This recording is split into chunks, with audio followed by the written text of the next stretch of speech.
저는 최근에 국정원 제1차장을 마쳤고 또 홍콩 청룡사, 그동안 NSC 정보관리실장, 그리고 한반도 평화 관련 사자회담을 역임한 바 있습니다.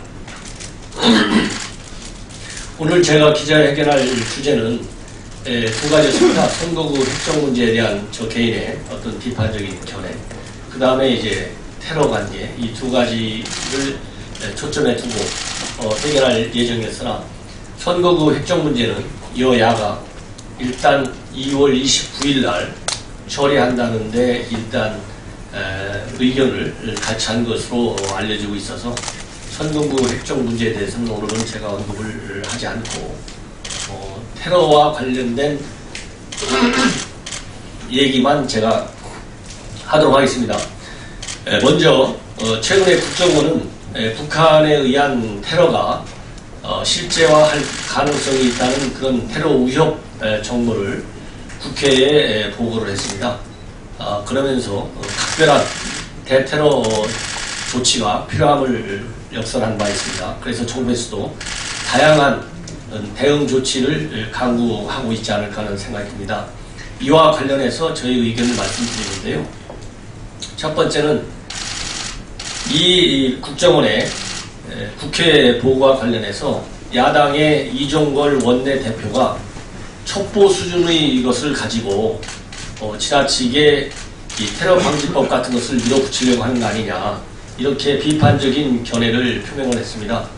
물론 야당 원내대표라고 하는 그런 직책상 그런 얘기를 했을 수도 있지만은, 오늘날 여러분들께서 잘 아시다시피 테러 위협의 어떤 그 가공성을 염두에 둘 때 이 정치적인 어떤 이해관계의 득실, 또 당락적 차원에서 이런 국정원의 엄중한 국회 보고 내용을 첩보 수준에 불과한 걸 가지고 그렇게 얘기할 수 있느냐, 이렇게 표명한 것은 그동안은 30년 동안 제가 이 국가정보안보업무를 다뤄왔고, 또 테러 관련 첩보와 정보를, 그리고 협상 문제를 직접적으로 관장해온 제 경험적 입장에서 보면 도저히 이해할 수 없는 저는 평가라고 생각을 합니다.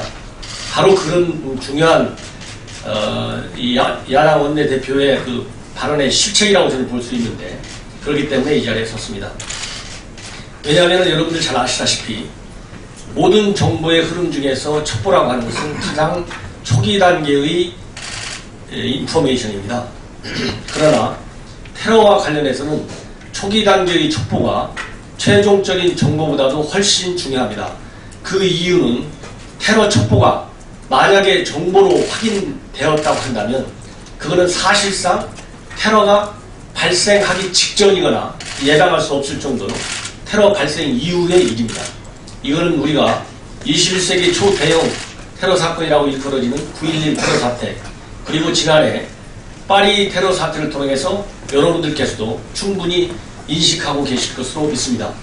9.11 테러 사태만 하더라도 당시에 미 각 부분별 정보기관에서, 수사기관에서, FBI나 CIA에서 유사한 첩보를 상당히 수집했음에도 불구하고 지나치게 첩보 수준에 불과했기 때문에 이종걸 원내대표가 말했듯이 그거를 무시했습니다.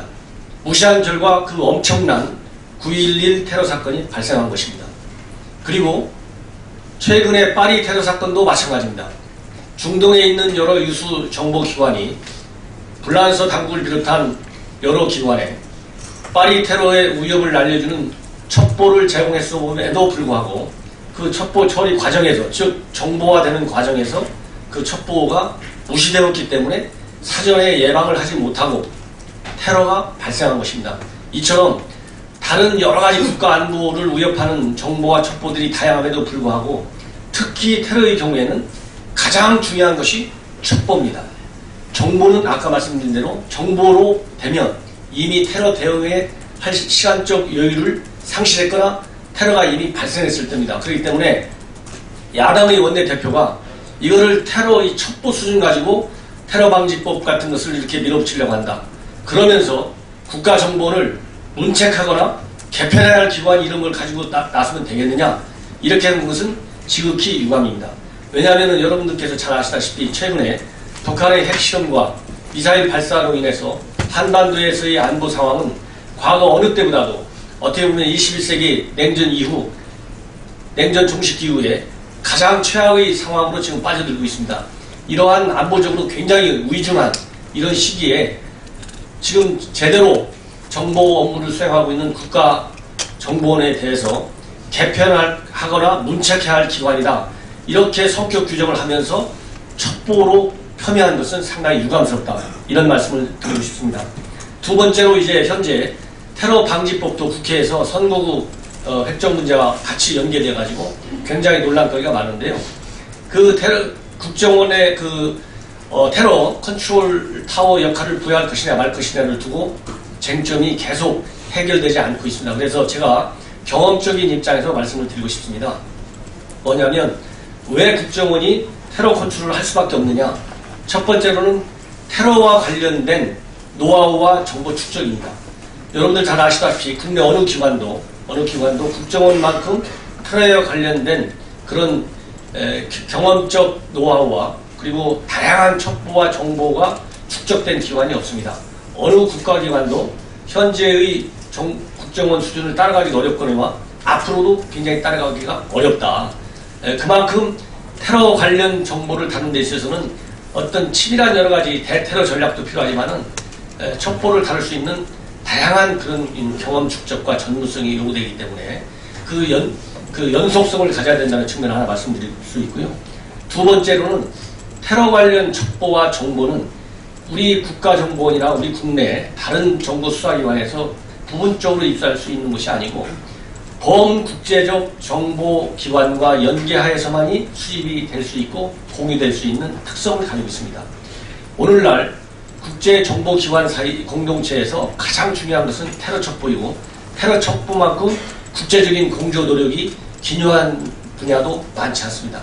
그렇기 때문에 이 국제적인 정보 그런 네트워크에 접근할 수 있는 그리고 다양한 정보 협력 채널을 가지고 있는 기관은 우리 국내에서 국가정보원밖에 없다. 이런 측면에서도 테러 컨트롤 타워는 우리 국정원에 있어야 된다. 이런 말씀을 드리고 싶고요. 또 하나는 테러 첩보를 입수해가지고 그 첩보를 바탕으로 해서 대응하기까지의 어떤 그 일관성, 그 다음에 대응 시간과 첩보 수집 시간과의 그 시간차를 최소화로 줄이면서 대응할 수 있는 기관은 국정원밖에 없다. 왜냐? 테러 첩보가 입수됐을 때 다른 국가기관에 만약에 컨트롤 타워가 있어가지고 그 국가기관에 전파해서 그 국가기관에서 대응 조치를 취하는데 걸리는 시간하고 국정원이 중심이 돼서 테러 첩보를 입수함과 동시에 대응 조치를 취하는 거하고는 상당한 시간차가 있고 그 시간차 때문에 적절한 대응 조치를 취할 수 있는 골든 타임을 상실할 우려가 굉장히 높습니다. 이런 사건을 여러분들께서 잘 아시다시피 세월호 사태와 메르스 사태를 계기로 우리가 충분히 그런 뼈아픈 교훈을 얻었다 이렇게 말씀드리고 싶습니다. 마지막으로는 테러 첩보의 보안성입니다. 이 정보를 공유하는 데 있어서 가장 어려운 것 중에 하나는 정보 소스의 노출입니다. 여러분들도 뉴스 소스를 보호하는 것이 직업윤리적으로나 법적으로 다 보장되고 있는 거 아니겠습니까? 그렇기 때문에 이 테러 첩보의 그 고도의 민감성을 감안할 때 그걸 다른 국가 또는 행정기관과 다른 부분 정보수사기관과 공유할 때에는 그 첩보의 그 소스를 비은닉 보호를 해줘야 되는데 다른 기관과 공유할 때는 그게 굉장히 어려운 경우가 많이 나타날 수가 있습니다. 그만큼 테러 첩보는 민감성이 굉장히 농후하기 때문에 그렇습니다. 이러한 그 출처의 보안성과도 테러 컨트롤 타워는 연계되어 있다. 이런 한 서너 가지 측면에서 이 컨트롤 타워는 국가정보원이 가지고 있을 때 명실상부한 테러 첩보 입수에서부터 사전 사후 대응에 이르기까지 완벽하고 일사불란하게 그리고 시간을 최소한으로 줄이면서 어떤 국민의 생명과 재산을 보호하는 데 있어서 최대한의 조치를 취할 수 있다. 이런 생각이 듭니다. 그리고 마지막으로 한 가지만 더 말씀드리겠습니다. 특정금융정보법인데요. FIU법이라고 여러분들께서도 충분히 잘 아시라고 믿습니다. 이 특정금융정보법에 의하면 현재 국내 7개 기관이 이 국정원을 제외한 다른 정보수사 금융기관이 다 접근을 할 수가 있습니다. 그러나 국정원만이 모순되게도 전혀 접근권을 법적으로 갖고 있지 못합니다. 그렇기 때문에 국제 이런 선진 그런 정보기관으로부터 테러 자금으로 의심될 수 있는 금융거래의 흐름을 파악해달라고 우리 국정원에 요청하면 우리 국정원은 법상 그런 정보에 접근할 수 있는 권한이 없기 때문에 협조해 줄 수가 없습니다라고 통보해주고 있는 것이 오늘날의 안타까운 현실입니다. 대신에 우리 국가정보원은 다른 선진 정보기관에 대해서는 테러 자금으로 의심되는 다양한 금융거래 정보를 달라고 우리한테 협조해달라고 요청을 많이 합니다. 그래서 국제 정보 공동체 사이에서는 대한민국의 국가정보원은 받을 줄만 알지 줄 줄은 모른다. 이러한 그런 참 조소적인 그런 반응을 종종 보이기도 합니다.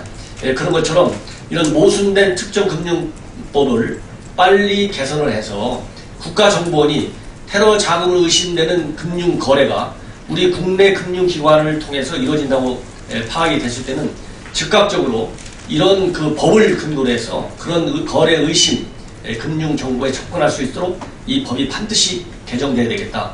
이거는 10여 년 전 우리가 이 테러 청정국이라고 하는 그런 좋은 평판을 받을 적에는 조금 그런 긴급성이 떨어질 수도 있겠지만은 오늘날은 여러분들이 잘 아시다시피 국내에 잠입해서 테러를 말하자면 기획하고 이러한 그 잠재 테러 요원들이 50명 가까운 수준의 그런 인물들이 우리 국내에 잠입해서 국정원으로부터 이렇게 추방당한 사례가 있다는 것은 여러분들께서 국정원의 국회 보고를 통해서 이미 다 아실 걸로 믿습니다. 그리고 우리 국내인도 이미 한 명이 IS에 자진해서 자발적으로 테러 요원으로 이미 잠입한 바 있고 최근에도 2명의 우리 내국인이 IS에 잠입하려다가 국정원의 사전 적발로 인해서 출국을 하지 못하는 이런 사례가 있었습니다. 이런 것처럼 이제 단순하게 북한과 연계되었을 것으로 추정되거나 아니면은 IS와 같은 국제 테러 단체로부터 이 의심이 되는 그런 자금의 흐름을 국정원에서 실시간으로 언제든지 추적해서 이런 테러 요원의 국내 잠입과 활동 가능성을 원천 차단하는 것이 굉장히 시급해졌다. 그렇기 때문에 이런 특정 금융 정보법을 빨리 이런 개정 보완해야 된다. 이런 거를 제가 강조하고 싶습니다. 그리고 그건 우리 국내적인 현실에서 시급한 측면이고요. 그 다음에 국제적인 그런 이 백그라운드 하에서도 굉장히 시급하다고 봅니다. 왜냐하면은 여러분들 잘 아시다시피 현재 미국 의회에서는 세컨더리 보이콧이라고 해서 북한과 거래를 하는 기업들의 그런 그 제3자 기업, 제3국 기업들에 대해서도 미국에서 제재를 하고 특히 금융거래 정보를 중점적으로 그런 제약하는 입법 조치를 이미 미국에서는 취했습니다. 그리고 오바마 대통령께서 며칠 전에 이미 서명까지 해서 발효가 되었습니다. 그러면서 그 대북 제재법에 따라서 미 행정부는 앞으로 180일 이내, 즉 6개월 이내에 미 의회에 북한을 자금 세탁 우려국으로 지정할 것인지 아닌지를 보고해 줘야 합니다. 그런데 이미 국제 자금 세탁 방지 기구는 최근 3년간에 걸쳐서 북한을 연속적인 자금 세탁국으로 지정해서 발표한 바 있습니다. 그런 가능성이 굉장히 높기 때문에 그리고 미국 정부에서 북한에 대한 금융 제재를 전방위적으로 압박하는 강력한 제재를 이미 마련했기 때문에 미 행정부에서 북한을 자금 세탁 우려국으로 지정할 가능성이 굉장히 농후합니다. 다른 또 한 가지 국제적인 그런 맥락에서 본다면은 유엔 안보리에서의 대북 제재 조치도 앞으로는 금융 제재를 강화하는 그런 분야에 초점이 맞춰질 것으로 예상이 됩니다. 이런 국제적인 큰 유엔과 미국 이런 정부의 대북 금융 제재 이런 거를 염두에 두더라도 우리가 남북한 간의 가장 직접적인 당사자인 피해가 가장 클 것으로 예상되는 우리 대한민국이 우리 국정원에 대해서 이런 특정 금융 정보를 제한한다. 이거는 바로 우리가 가장 강력한 제재를 해야 되는 국가인데 우리 스스로 우리가 가지고 있는 제재의 수단을 활용하지 않는 우를 범하게 되는 것입니다. 이런 측면에서도 특정 금융법의 개정은 과거 그 어느 때보다도 굉장히 시급하고 절실하다. 예를 들어서 개성공단이 이번에 중단되고 중단됐는데 개성공단 중단 조치 하나도 바로 대북 북한에 들어가는 그런 핵 미사일 개발 자금으로 이 전용될 가능성을 원천 차단하는 데 있는 것입니다. 그렇기 때문에 이런 강력한 일종의 이제 금융 제재적 성격을 가지고 있는 것이죠. 금융 개성공단 제재도 이런 제재 조치가 취하는 마당에 북한과 관련되었거나 아니면 IS와 관련된 다른 또 제3의 국제 테러 단체와 연계되었을 것으로 의심되는 그런 금융 거래에 대해서 국정원이 접근권을 가지고 있지 않다. 더군다나 현재 테러 방지법조차도 가지고 있지 않은 상태에서 이거는 굉장히 부끄러운 대한민국의 대테러 관련 부실한 하나의 형국이라고 저는 말씀드릴 수 있습니다. 그래서 이런 거를 여러 기자분들께서도 충분히 인식을 하셔서 조금 우리 국민들에게도 이런 특정금융정보법의 허점이 어디에 있는지 우리가 대테러 조치에 있어서 어떤 점을 앞으로 강화해야 되는지 이런 거를 조금 상세하게 이렇게 보도를 해주시면 국민들께서도 이해하시는데 상당히 도움이 크리라고 저는 믿어 의심치 않습니다. 이상으로 제 이 말씀을 마치고요. 혹시 저의 기자회견 내용과 관련해서 의문사항이 있으면 질문해 주시면 한두 분만 받고 마치도록 하겠습니다. 감사합니다.